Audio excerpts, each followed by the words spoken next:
Harvard researchers can now make your old dog young again for $17,000. Learn how next.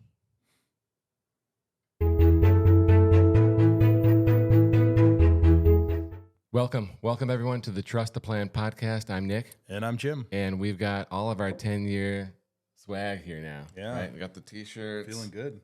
T-shirts, the hats. Jim's sporting the blue hat. Yeah. I got the gray. We got the logo behind us. But anyway, today we're going to be talking about the longevity playbook, which is a concept from Dr. Mike Roizen from the Cleveland Clinic. 2 weeks ago, I had the privilege of meeting Dr. Mike at a conference where we were able to mingle with him, as well as, hear his speech, right? His whole playbook, and then talk to him again, right? Because he was actually there for the whole time for talking out, in the hallway, kind of a thing. Some breakouts and stuff. Exactly. Yeah. Exactly. Nice. So the first thing is, let's get a picture of him. No. Here we go. So here's Dr. Mike here. Lovely guy. Hates Michigan. What? And here I am with my Michigan gear on. Is he born and raised Ohio guy? I think so, Is that yeah. how he ended up in He's a big Cleveland? Cavs fan, Okay. big Buckeye. But anyway, we had a good time hanging out, and this is my friend Jim and my friend Eric, other friends who were at the conference. And so here's the concept of the longevity playbook is I'm 44, okay? And he's saying if I play my cards right and make good decisions, I can live to 115. What do you think about that? It seems a little higher than I would have expected. Right. Yeah, it does. It makes me think that I got to rework my whole retirement plan now if I'm going to have to live to 115. We do need to bump the date out, yeah. Other buzzwords, right? 90 will be the new 40 in the future. Right? You think of someone who's 90 right now, you're not thinking of someone who's 40, right? Yeah. Like that's just, a big number. And so here's the key, okay? He says, and I never heard of this before, so I'm excited about it. We have control of over 80% of our genes in our body. You think about genetics, you're born with it, right? It's like your parents' fault, right? But he's saying we actually control 80% of our genes with our choices. Yeah. Have you heard of that? I haven't heard of that, but, this is a timely topic because I have come across some things lately that talk a lot about the choices you make and the impact it has on your body and your health and everything. So you got my interest piqued. I'm curious. Right. So, we all know that stress is bad and food choices are important. Sleep is really important. Exercise is critical, right? Like anyone knows that, right? Right. But there's some extra meaning behind it when you're talking to Dr. Roizen. So here's the deal. Our choices that we make in life, whether you're getting good sleep or whether you're eating good food, which leads to good sleep, or exercising, which turns on certain genes, our choices turn the genes on and off, okay? So the choices matter, and when the good genes are on, okay, it has this effect of, regenerating cells and what is the term? The telomeres. Telomere regeneration, allows us to fix things that are wrong and extend our life. Okay. So some of the other notes I took. Okay. Stress management is really critical. Okay. So this is something that I think about a lot and how we handle the stress. Okay. So what are some things that we can do when we're dealing with stress? Well, one thing is meditation. And he says, really, the optimal amount of meditation would be 15 minutes every day, which I don't do. I did for a while, and I loved it, and then I stopped. Yeah. It works so good you stopped, right? Exactly, yeah. But he says it really needs to be at least 6 minutes per day to be meaningful. Yeah. Okay. Another thing to deal with stress, okay, is exercise. I do that. I work out 5 days a week, so I think that, I'm doing good there. Did he talk about the type of exercise?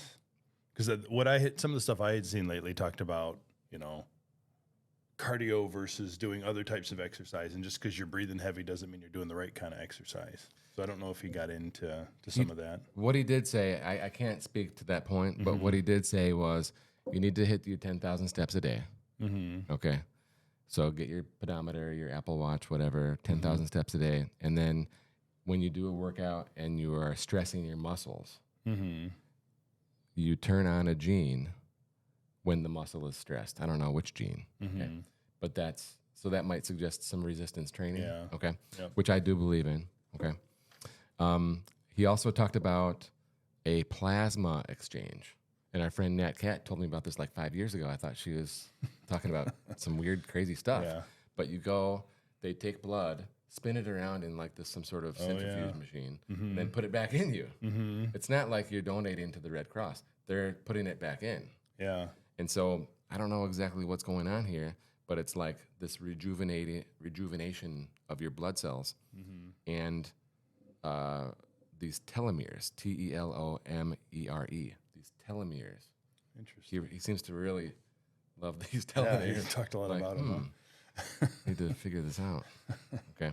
So, by doing these types of activities and with turning these genes on and off and with stem cells specifically, they can make your old dog young, but it's very expensive. Yeah.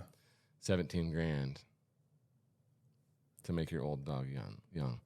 So wait, this is something specific then, not just for people, but for pets. He has some ideas on how to. There's studies on all kinds of rats where they extended all their lives by doing like some extreme amounts. Yeah. Interesting. By doing these telomeres and stem cells and other stuff. So some other things that were interesting. Okay, along the lines of the research. So they take some people that have catastrophic heart failure, where they're like, these people are dying. They have like months to live. Okay, their hearts are like really bad. Well, guess what? They knocked out a particular gene that controls this heart failure, right? I don't know all the details to speak intelligently, but they took out that gene, and the heart is back on track. It's like a reboot for your heart in 6 weeks. Wow. Really interesting. And it was like a huge percentage of people that responded. Yeah. Like a meaningful amount statistically. Okay. I saw a documentary recently, and it talked a lot about that too. People who were having health issues, and they did like radical diet change, right? They got away from the processed stuff. Yeah. And like within days and weeks, like started not needing some of the medications they were on and started, just feeling different and sleeping better and all these different things just because of that. So I think this is a really interesting topic. Yeah, I think food is really important. Like you said, I was at the buffet getting some bacon, and he bacon shamed me. So he doesn't like it. That's what I need. I didn't want him to just follow me around. And He does not like the bacon. He also talked. We were at the little cocktail hour, and he was drinking wine, and I thought, surely, you can't have alcohol if you want to live to 115, right? The way he's talking, like eating like a perfect angel, right? Well, he says for men, 1 or 2 drinks a day in a social setting is okay. It's not going to hurt. He said it's not great, but it's not going to hurt. He said for women, a half a drink to 1. I think it's based on body weight, right? Yeah. But the key he said is in a social setting, and that's because when we're in a social setting, like we're turning on genes, literally. Yeah. Okay. Like there's some good, you feel some good positive energy, kind of a deal. And then finally, he said, with alcohol, binge drinking is awful, and the definition of binge is 4 drinks. Okay. So like 2 is okay, 4 is really bad. Too much. Yeah. Yeah. Okay. So in closing, okay, to your point about food, okay, he said this like 3 times, so I have to close it out here. Okay. Really on an important note. So food is a marriage. Don't eat food that is trying to kill you every day. Find food that I love and loves me back. Drop the mic, right? There you go. That is a good one. All right, so if you want to learn more about Dr. Roizen, Roizen, and the Longevity Playbook, you can download the app in the App Store. And there's tons of information out there from him at the Cleveland Clinic. If you'd like to learn more about us, you can look us up at peakwm.com. Be sure to like the video, subscribe, ring the bell, and whatever else. It's really important. Thanks.